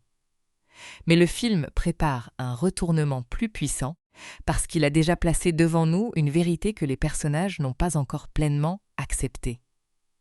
La citadelle, l'enfer qu'ils ont quitté, possède encore l'eau. Elle possède encore de la nourriture. Elle possède une population opprimée, certes, mais vivante. Elle possède une structure, des ressources, un avenir possible si le pouvoir change de main. Immortan Joe a transformé ce lieu en prison, mais le lieu lui-même pourrait devenir autre chose. C'est là que le regard de Max commence à travailler. Lui qui voulait seulement partir voit peut-être ce que les autres ne voient pas encore. Fuir plus loin dans le désert de sel, c'est prolonger l'incertitude jusqu'à la mort possible. Retourner vers la citadelle, c'est affronter Joe sur son propre terrain, mais aussi viser quelque chose de concret. Ce n'est plus seulement échapper au tyran, c'est lui prendre ce qu'il utilise pour dominer et rendre ses ressources à ceux qui l'écrasent. Cette idée est dangereuse, presque folle. Après tout ce qu'ils ont subi pour s'éloigner de la citadelle, proposer d'y retourner semble d'abord impossible. La route entière a été construite comme une fuite vers l'avant. Revenir en arrière ressemble à une défaite ou à une provocation suicidaire. Mais dans Fury Road, le mouvement le plus intelligent n'est pas toujours celui qui va plus loin. Parfois, la vraie sortie se trouve dans le retournement, parce que Joe a lancé ses forces à la poursuite du Warrig, parce que la citadelle est moins protégée, parce que ses propres obsessions l'ont éloigné de son centre de pouvoir, parce que la route qu'ils ont prise peut devenir un piège contre lui. Max comprend cela comme un survivant comprend une ouverture dans un combat. Il ne pense pas en termes de symboles d'abord, il pense en termes de chance. Mais cette chance porte un poids moral immense. Revenir, ce serait refuser de laisser l'eau, la nourriture et les corps aux mains d'un monstre. Ce serait transformer une fuite individuelle en acte de libération collective. Furiosa, au début, ne peut pas recevoir cette idée facilement. Elle vient de perdre son rêve. Elle a traversé le désert pour découvrir un cimetière. Lui demander de retourner vers la citadelle, c'est lui demander de regarder de nouveau l'endroit qui l'a détruite, l'endroit qui a enfermé les épouses, l'endroit où Joe règne encore. Ce n'est pas seulement une décision stratégique, c'est une blessure qu'on rouvre. Mais le film a mené Furiosa jusqu'à une vérité terrible. La Terre verte n'est plus une destination. Elle doit devenir une action. Si le refuge n'existe pas, il faut peut-être le reconstruire là où les ressources sont. Et si la citadelle était l'enfer sous Joe, elle pourrait devenir autre chose sans lui. Cette idée change tout. Le voyage n'est plus une ligne qui va de la prison vers le paradis. Il devient un cercle qui revient vers le point de départ, mais avec des personnages transformés. Ceux qui ont fui ne sont plus les mêmes que ceux qui peuvent revenir. Max n'est plus seulement un homme qui veut disparaître. Furiosa n'est plus seulement une fugitive guidée par un souvenir. Les épouses ne sont plus seulement des captives évadées. Nux n'est plus seulement un warboy cherchant une mort glorieuse. La route les a changés en témoins, puis en alliés, puis peut-être en libérateurs. Autour d'eux, le désert de sel attend comme une promesse vide. Derrière eux, la citadelle reste dangereuse mais réelle. Le choix se resserre. Continuer vers l'inconnu jusqu'à l'épuisement, ou retourner affronter le monstre au cœur de son propre mythe. Et c'est à ce moment que Fury Road dévoile la beauté brutale de sa construction. Tout ce qui semblait être une fuite devait peut-être devenir une reconquête. Le désert de sel s'étend devant eux comme une réponse sans promesse. Il n'a pas la violence spectaculaire des poursuites précédentes, ni les flammes, ni les cris, ni les moteurs d'Immortan Joe collés aux roues. Il est presque calme. Et c'est justement ce calme qui fait peur, parce qu'il ne propose rien. Il ne menace pas avec une armée visible, il menace avec l'infini. Continuer dans cette direction, c'est croire encore à une issue que personne ne peut prouver. Les Vuvalini ont survécu, oui, mais elles ne possèdent pas un royaume caché derrière l'horizon. Elles ont des graines, des souvenirs, quelques motos, une dureté magnifique et une connaissance amère du monde perdu. Ce sont des survivantes, pas des sauveuses magiques. Leur présence donne de la force au groupe, mais elle ne résout pas la question essentielle. Où vivre ? Furiosa a traversé l'enfer pour retrouver une origine. Elle découvre que cette origine n'existe plus comme refuge. Les épouses ont fui une cage en croyant rejoindre une terre libre. Elle découvre que la liberté ne vient pas avec un lieu prêt à les accueillir. Max, lui, voit quelque chose que son instinct de survivant reconnaît immédiatement. Si la route devant eux n'offre que l'épuisement, alors le vrai choix est peut-être de retourner vers le danger qu'ils connaissent. Cette idée paraît insensée. Revenir vers la citadelle ? Reprendre la route en sens inverse ? Se jeter volontairement vers Immortan Joe après avoir dépensé tant de sang et de carburant pour lui échapper ? Même formulée simplement, la proposition ressemble à une provocation contre la logique de la fuite. Mais Max ne parle pas depuis l'espoir, il parle depuis le calcul. Joe a emmené ses forces loin de son centre. Son obsession l'a vidé de prudence. La citadelle, pendant cette poursuite, n'est plus l'endroit invincible qu'elle semblait être. Là-bas, il y a de l'eau, des cultures, des gens affamés, une structure que Joe utilise pour dominer, mais qui pourrait nourrir si elle était libérée. Le paradis de Furiosa n'est plus devant. Alors peut-être qu'il faut le construire derrière, dans les ruines même de la tyrannie. La force de cette idée vient de son renversement moral. Au départ, la citadelle était l'enfer à fuir. Maintenant, elle devient l'objectif à reprendre. Le même lieu change de sens parce que les personnages ont changé de position. Sous Joe, c'est une prison verticale. Sans lui, elle pourrait devenir une source. L'eau qu'il lâche par mépris pourrait devenir une ressource partagée. Les corps qu'il possède pourraient redevenir des vies. Max expose cela sans lyrisme. Il n'est pas un orateur. Il ne cherche pas à galvaniser une armée. Ses mots sont rares, presque secs, mais il frappe parce qu'il s'appuie sur la réalité. Le désert de sel est une mort lente. La citadelle est une chance dangereuse. Et dans ce monde, une chance dangereuse vaut mieux qu'un horizon vide. Furiosa écoute. On sent que cette proposition la traverse douloureusement. Revenir, pour elle, ce n'est pas seulement prendre une route stratégique. C'est retourner vers le lieu qui l'a volé, marqué, utilisé. C'est regarder en face le système qu'elle voulait laisser derrière elle. C'est accepter que son salut personnel ne suffit pas si l'endroit qu'elle fuit continue d'engloutir les autres. Ce moment donne à son arc une grandeur particulière. Furiosa voulait sauver les épouses en les emmenant ailleurs. Maintenant, elle doit envisager de sauver quelque chose de plus vaste en affrontant le cœur du pouvoir. La fuite était déjà héroïque. Le retour exige autre chose, une volonté de transformer l'enfer au lieu de simplement s'en éloigner. Les épouses comprennent peu à peu ce que cela signifie. Elles ne sont plus seulement des femmes transportées par le plan de Furiosa. Elles doivent choisir. Continuer vers une incertitude presque infinie ou risquer leur vie pour arracher la citadelle à l'homme qui les a possédées. Ce choix est terrible, mais il leur rend une chose essentielle, l'agence. Leur futur n'est plus seulement décidé par Joe, ni même par Furiosa. Elle participe à la décision. Les Vuvalini aussi entrent dans cette nouvelle logique. Elles ont perdu leur terre verte, mais elles n'ont pas perdu tout ce qui faisait d'elles un peuple. Elles portent les graines, et ces graines deviennent un symbole puissant. Pas un symbole décoratif, mais une promesse matérielle. Quelque chose peut repousser si on trouve l'eau, la terre, le temps, la protection.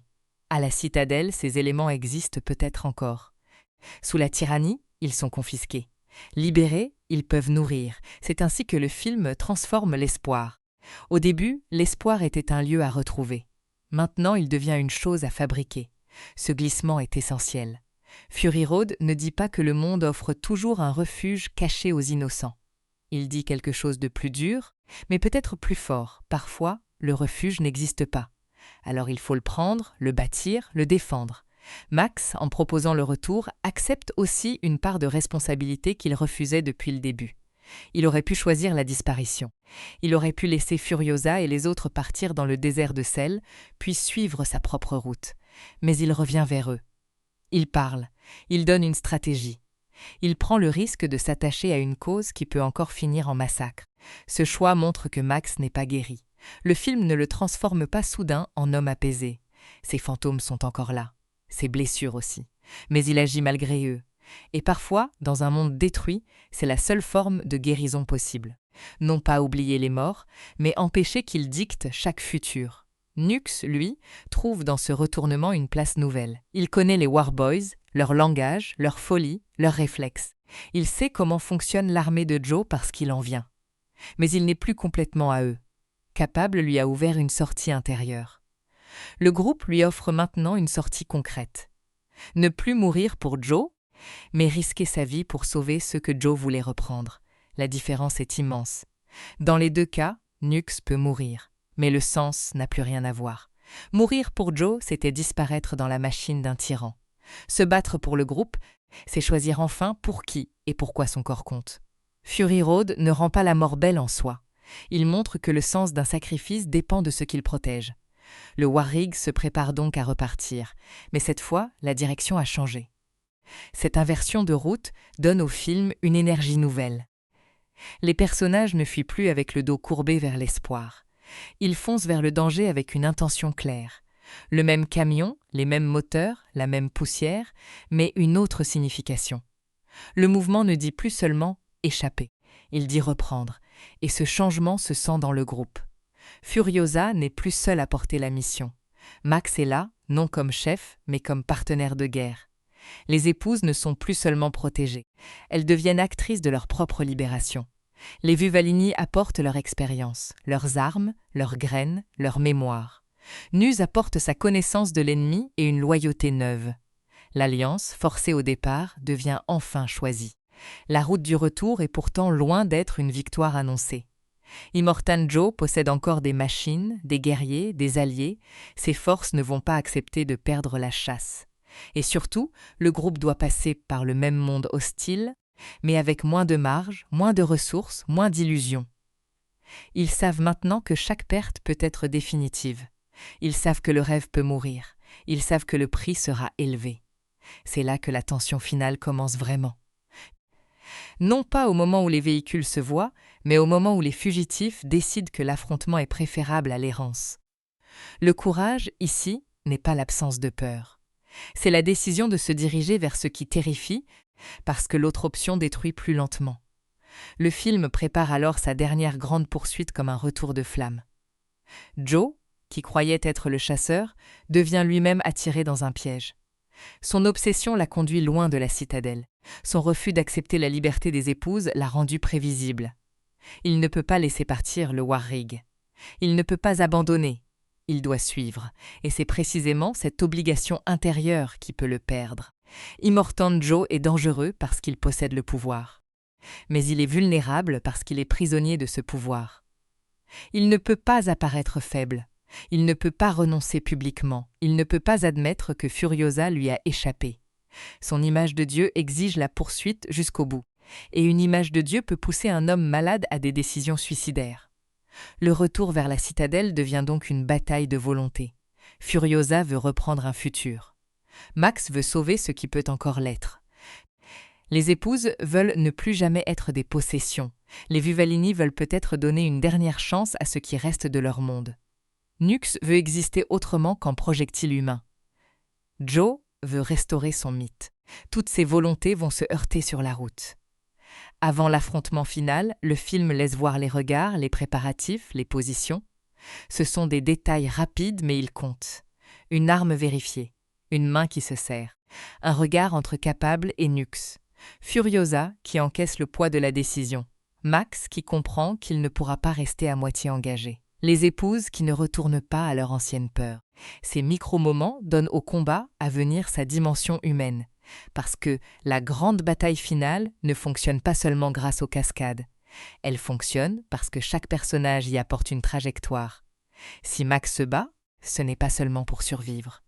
Si Furiosa se bat, ce n'est pas seulement pour gagner une route. Si Nux se bat, ce n'est pas seulement pour prouver quelque chose. Tout le monde arrive avec une blessure transformée en choix. Le Warrig reprend de la vitesse. Le désert, encore une fois, devient une arène. Mais cette fois, le spectateur sait que la route ne mène pas vers un ailleurs mystérieux. Elle mène vers le point de départ, vers la citadelle, vers l'eau, vers le peuple resté en bas, vers le masque d'Immortan Joe, vers la possibilité de finir ce que la fuite avait commencé. Cette structure donne au film une force presque mythique. Partir était nécessaire pour comprendre. Revenir est nécessaire pour changer. La ligne droite devient un cercle, mais ce cercle n'est pas une répétition. C'est une transformation. Les personnages repassent par la violence, mais ils n'y entrent plus comme au début. Ils savent maintenant ce qu'ils veulent sauver. Et quand les forces de Joe réapparaissent, quand le bruit des moteurs gonfle à nouveau, quand les véhicules se rapprochent dans une fureur de métal et de poussière, tout ce que le film a construit converge. La fuite est terminée. La reconquête commence. La route du retour n'a rien d'un simple demi-tour. C'est une déclaration de guerre. Chaque mètre parcouru vers la citadelle annule un peu plus la logique de la fuite. Furiosa, Max, les épouses, les Vuvalini et Nux ne cherchent plus seulement à survivre assez longtemps pour disparaître. Ils reviennent vers le centre du pouvoir avec l'intention de le renverser. Immortan Joe ne peut pas comprendre ce retournement comme une stratégie. Pour lui, c'est une insulte supplémentaire. Il a lancé ses machines, ses fils, ses warboys, ses alliés, toute sa mythologie de guerre, et voilà que ceux qu'il voulait reprendre ne s'enfoncent pas dans le néant. Ils reviennent. Ils osent passer près de lui. Ils osent transformer la chasse en affrontement. C'est peut-être là que Joe devient le plus dangereux. Un tyran blessé dans son image ne cherche plus seulement la victoire. Il cherche la restauration de son humiliation. Il veut que le monde revoie l'ordre ancien, lui au-dessus, les fugitifs dessous, Furiosa punie, les épouses récupérées, le mythe refermé comme une porte de métal. Mais la route ne lui appartient plus complètement. Le Warrig fonce, et la bataille finale commence comme une tempête que le film retenait depuis le début. Les véhicules se rapprochent, les corps sautent d'une machine à l'autre, les armes sortent, les moteurs hurlent, les pneus mordent la poussière. Pourtant, malgré l'intensité, l'action reste lisible. On comprend les positions, on comprend les objectifs. Joe veut capturer, Furiosa veut passer. Max veut maintenir la route ouverte. Les épouses veulent empêcher leur retour en cage. Les Vuvalini combattent avec une précision sèche, héritée d'une vie entière passée à survivre. Les longues perches utilisées par les Warboys donnent à cette poursuite une image presque cauchemardesque. Les corps oscillent au-dessus des véhicules comme des prédateurs suspendus, capables de surgir de n'importe quel angle. Le danger ne vient plus seulement de derrière ou des côtés. Il tombe du ciel, il balance au-dessus du camion, il transforme l'espace en toile mouvante. Le Warrig devient une île assiégée par une mer de métal. Max combat avec l'efficacité d'un homme qui ne gaspille rien. Chaque tir compte, chaque mouvement répond à une nécessité immédiate. Il n'a pas la grâce d'un héros classique. Il a la brutalité d'un survivant qui connaît le prix d'une seconde perdue. Mais cette fois, ses gestes servent d'un groupe.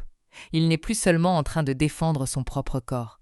Il protège une mission, une possibilité, des vies précises. Furiosa, elle, reste le centre nerveux du retour. Tout passe par sa volonté. La route, le camion, la décision initiale, la cible finale. Elle porte la bataille comme elle a porté la fuite. Mais plus l'affrontement avance, plus son corps est mis en danger. Fury Road refuse de faire de sa force une armure magique. Furiosa peut être blessée. Furiosa peut perdre du sang. Furiosa peut mourir. Sa puissance vient justement du fait qu'elle continue malgré cette vulnérabilité. Les Vuvalini montrent une autre forme de force. Elles ne se battent pas comme des guerrières jeunes et invincibles. Elles se battent comme des survivantes qui ont déjà trop perdu pour gaspiller leurs gestes. Elles portent une mémoire de la terre verte, mais cette mémoire n'est pas douce. Elle est armée. Elle sait que les graines ne poussent pas sans défense. Elle sait que la vie doit parfois être protégée par celles qui ont vu la mort de trop près. Certaines tombent. Et leur chute ajoute au combat une tristesse particulière. Ces femmes étaient les dernières traces visibles d'un monde presque disparu. Chaque perte n'est pas seulement une mort individuelle. C'est un morceau de mémoire qui s'éteint. Le film ne s'attarde pas longuement parce que la route ne s'arrête pas, mais le spectateur sent le poids de ces disparitions. Le retour à la citadelle coûte déjà plus qu'un simple risque. Nux, pendant cette bataille, achève sa transformation. Il n'est plus le Warboy qui rêvait de mourir sous le regard d'Immortan Joe. Il est encore jeune, encore marqué par l'endoctrinement, encore fragile, mais son choix est devenu clair. Son énergie n'est plus dirigée vers la gloire imposée. Elle est dirigée vers la protection de ceux qui l'ont vu autrement. Son lien avec Capable rend ce changement profondément humain. Elle ne l'a pas sauvé par un grand discours idéologique. Elle lui a offert une chose plus rare dans son monde, une attention sans exploitation. Nuke découvre qu'il peut compter pour quelqu'un sans devoir se transformer en explosion. Et cette découverte change la direction de sa vie, même si cette vie risque d'être courte. La bataille se resserre autour du War Rig. Joe approche. Ses hommes s'accrochent, attaquent, grimpent, frappent. Le camion est endommagé, les options diminuent, la route devient plus étroite dans son sens dramatique. Chaque personnage doit agir au moment exact parce qu'il n'y a plus de marge pour l'hésitation. Chedo joue alors un rôle important dans la confrontation avec Joe. Sa fragilité apparente devient une arme. Plus tôt, on pouvait la sentir tentée par le retour, contaminée par la peur, par la possibilité de se rendre pour survivre. Mais dans le combat final, cette même image de vulnérabilité sert à tromper l'ennemi. Elle approche Joe comme si l'ancien pouvoir pouvait encore la récupérer. Et ce mouvement ouvre une brèche. Ce détail est essentiel parce qu'il montre que les épouses ne sont pas seulement sauvées par les autres. Elles participent à la chute de celui qui les possédait. Leur connaissance de son regard, de son arrogance, de sa certitude d'être obéi, devient une faiblesse exploitée contre lui. Joe croit reconnaître une soumission. Il ne voit pas assez vite que cette soumission n'existe plus. Furiosa saisit l'occasion. La confrontation avec Immortan Joe est rapide, violente, presque primitive. Il n'y a pas de grand discours final entre eux, pas d'explication solennelle, pas de débat moral prolongé. Tout ce que le film a à dire sur Joe a déjà été montré. Son contrôle de l'eau, son culte de la mort, son obsession des épouses, sa rage de propriétaire. Face à lui, Furiosa n'a pas besoin d'argumenter. Elle doit l'arrêter. Le geste qui le détruit est d'une brutalité symbolique immense. Le masque qui lui donnait son apparence divine, qui transformait sa maladie en image de terreur, qui faisait de son visage une icône de pouvoir, devient la prise de sa chute. Joe est arraché à son mythe par ce qui le représentait.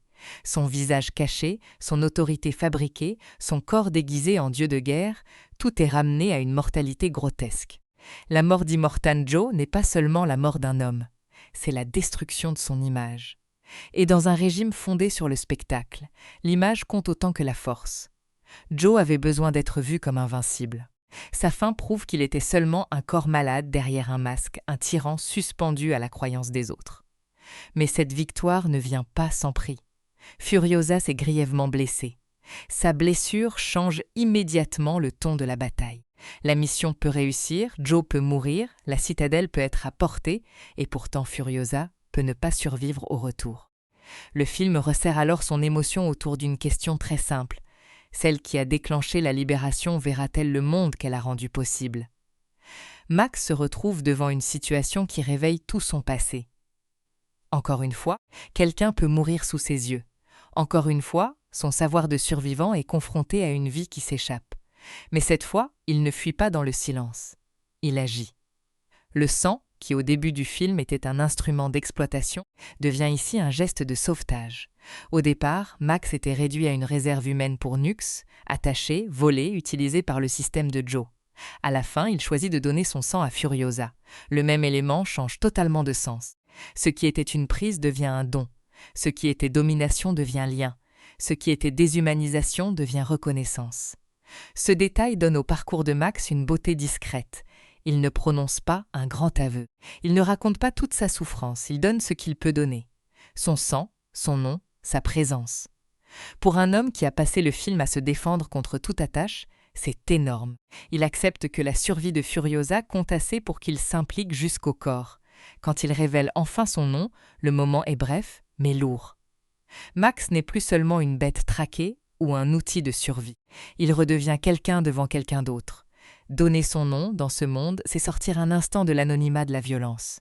C'est dire « j'existe encore, et je te reconnais aussi comme vivante ».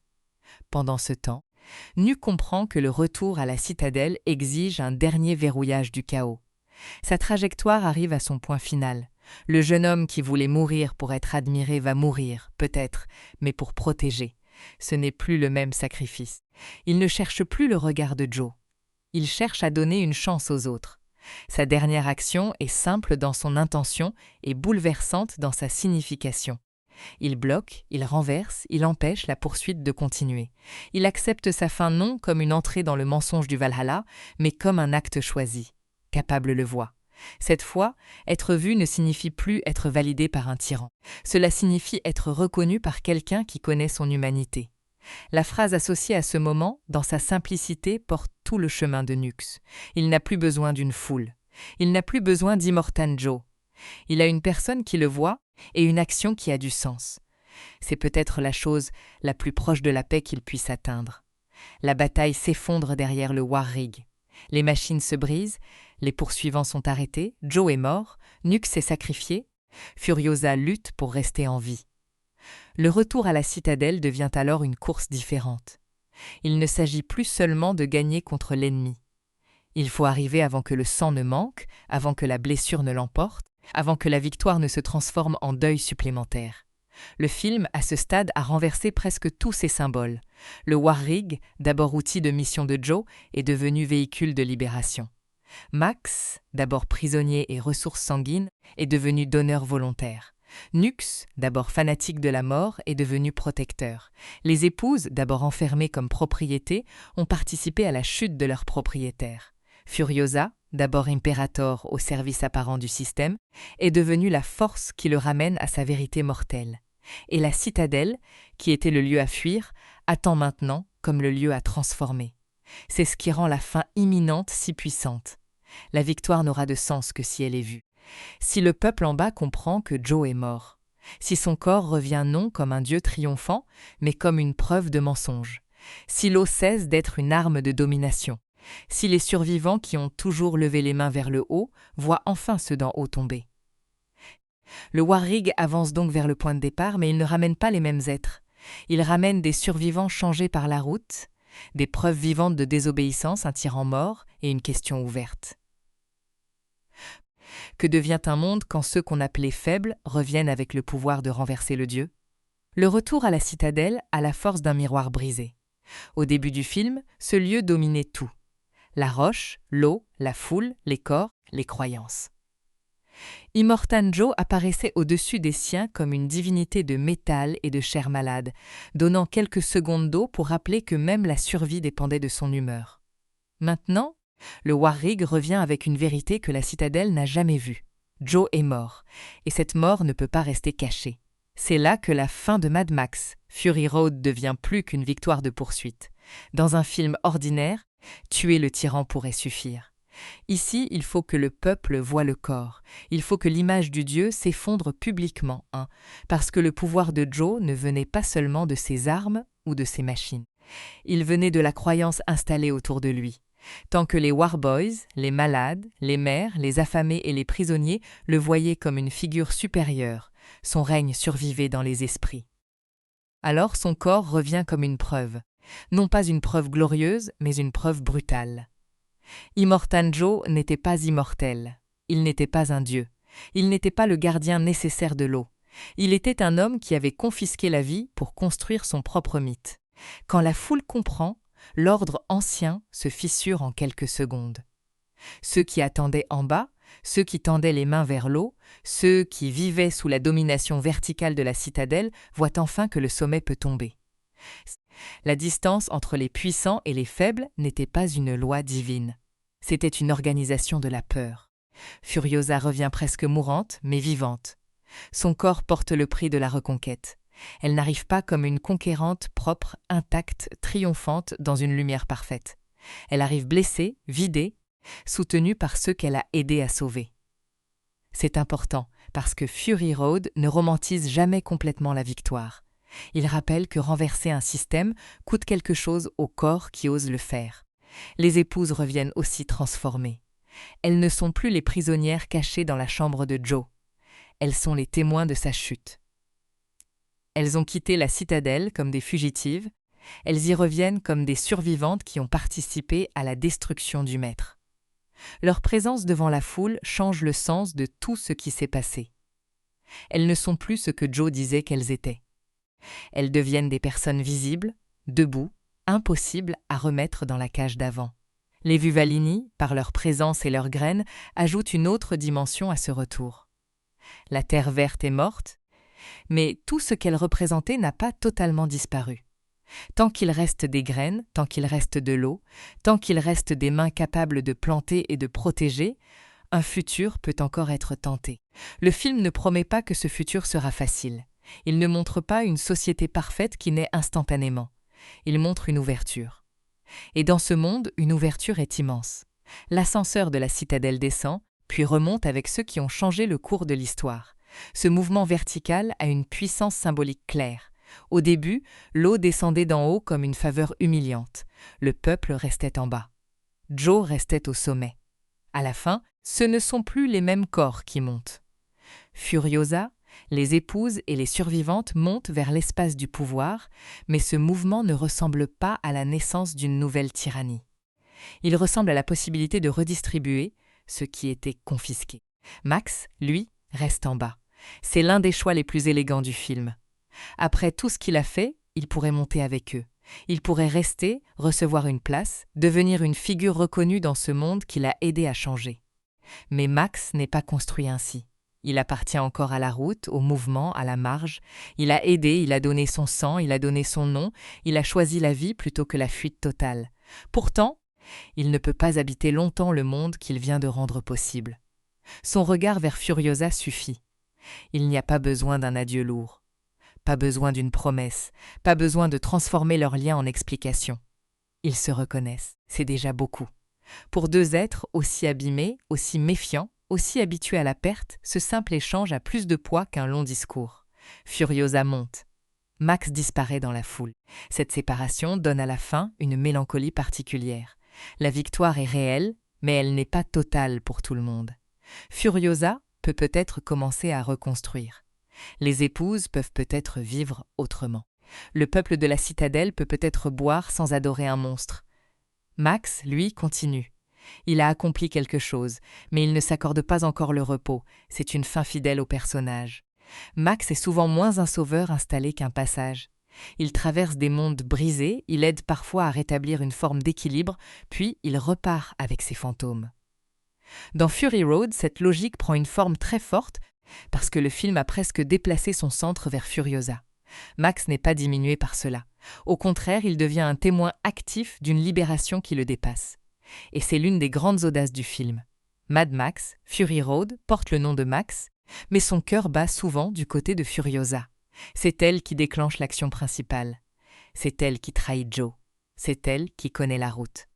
C'est elle qui porte le rêve de la Terre verte, puis la douleur de sa disparition. C'est elle qui tue Immortan Joe. Max reste essentiel, mais il n'a pas besoin de dominer chaque scène pour exister. Le film comprend que la force d'un personnage peut aussi venir de sa capacité à aider une autre histoire à s'accomplir. La fin expliquée de Fury Road repose donc sur un renversement simple et puissant. Le paradis n'était pas au bout de la route. Le salut n'était pas dans la fuite infinie. La vraie issue était de retourner vers l'endroit de l'oppression pour en changer le sens. Furiosa croyait devoir rejoindre la Terre verte. Elle découvre qu'elle doit faire renaître une terre vivable là où Joe avait transformé les ressources en chêne.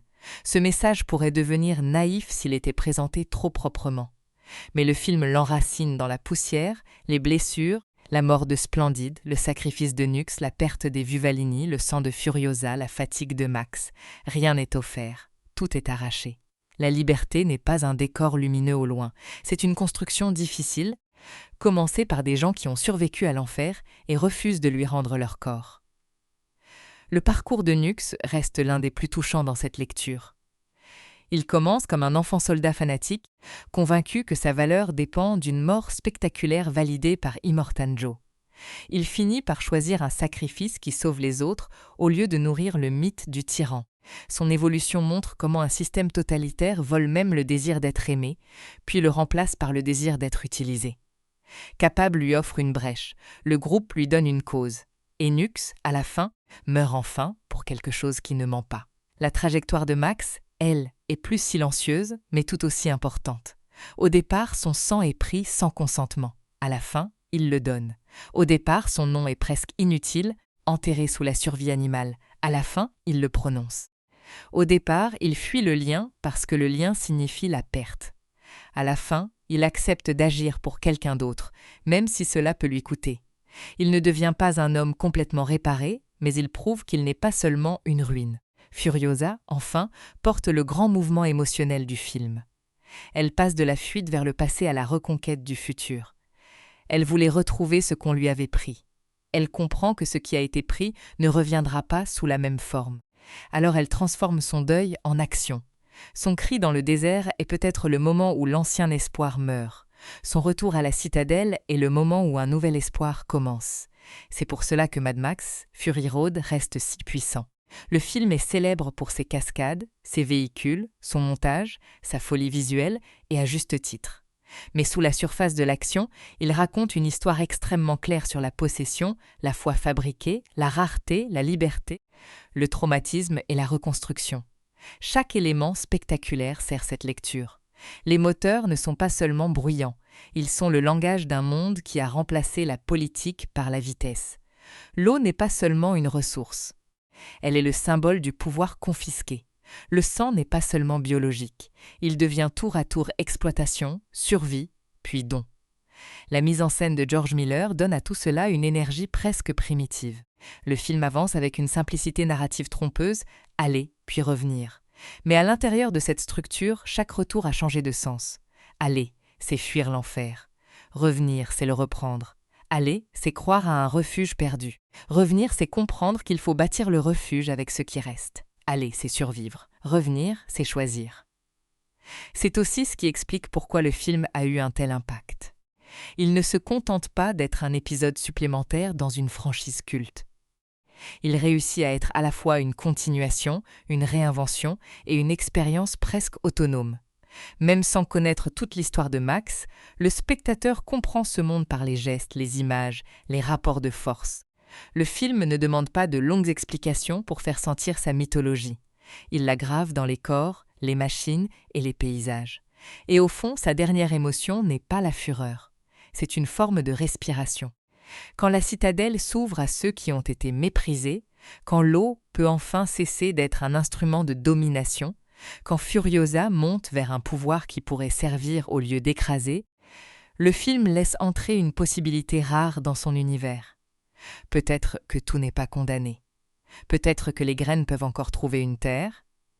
Peut-être que les fantômes ne disparaissent pas, mais qu'ils peuvent cesser de conduire seuls les vivants. Max s'éloigne, et ce départ ne détruit pas la victoire. Il la rend presque plus pure. Il n'a pas besoin de posséder ce qu'il a aidé à sauver. Il n'a pas besoin d'être couronné. Il disparaît parce que son rôle est terminé ici et parce que la suite appartient à ceux qui vont rester. Furiosa, elle, ne disparaît pas. Elle monte avec les survivantes. Elle porte dans son corps la preuve que la liberté a un prix et dans son regard la possibilité d'un monde différent. Rien ne garantit que la citadelle deviendra juste du jour au lendemain. Rien ne garantit que les blessures se refermeront facilement. Mais Immortan Joe est tombé. Son masque ne commande plus. Son mythe est mort devant ceux qui le nourrissaient. Et parfois, Dans un monde aussi ravagé, la fin d'un mensonge est déjà le début d'une civilisation. Mad Max, Fury Road nous laisse donc avec une image paradoxale. Un homme qui repart dans la foule, une femme blessée qui monte vers l'avenir, un peuple qui regarde le pouvoir changer de main, et une route qui a brûlé tout ce qu'elle pouvait brûler pour révéler une vérité simple. La liberté ne se trouve pas toujours plus loin. Parfois, elle exige de revenir au cœur de la prison, de briser le maître devant tout le monde et d'ouvrir l'eau à ceux qui avaient appris à mourir de soif. C'est là que le film frappe encore, longtemps après le dernier moteur. Il ne raconte pas seulement une course folle dans le désert.